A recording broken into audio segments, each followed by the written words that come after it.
Assalamu alaikum Erman Ağdadar, kadirli dostlar. Hemmenizi ilk öyle yetip gelen mukaddes orada aynı etçek dua dileylerinizin kabul olmağını arzu ediyor. Şimdi payitahtımızın mehman yaşayıcıları, kadirli mihmanları. Şehrimizde yerleşen Abada restoranı orada ay münasibetli özlerinin ulu hizmetini kilik ödürlüyor. Birinciden Abada restoranı düpli durqi çalışılı. Önkü Abada restoranının dine adı bilen itibarlı kalın zat ütködü. İkinciden Abada restoranı özlerinin durqunun tədelenme bilen gelen mihmanlar özünün təde hizmetini ödürlemek münasibetli olur. Orada aynı birinci günü öz hizmetini mutludur. Ondan sonra orada aynı devamında olur.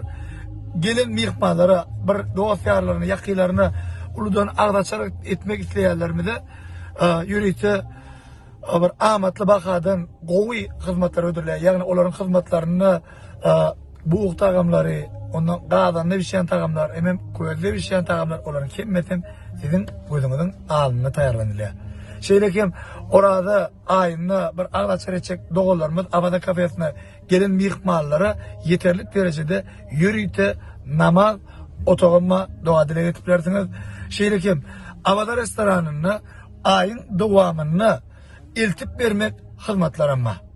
Yine de Abada restoranı bir sadaka vermek isteyen doğullarımızdadır. Onları da hizmetlerini ödürleyerler. Abada restoranının aşpiyadi kim? Abada restoranının aşpiyadi bir de aydışlarına göre dünya verili meşhur aşpiyad Nusret'e sapak veren olan ne? On tağamlarını bir yiyen bir ağdaçar deyip başladan ertesi ileride geçelim şunu da doyup bana noktaya. Abada restoranın salgısı nerede yerleşiyor diyen bulursanız Abada restoranın salgısı Aşkabat şehrinin 30. mikrorayonunda yerleşiyor. Hem ben Abada restoranın hizmetinden peydalanma çağırıyoruz. Oradalarınız kabul olsun.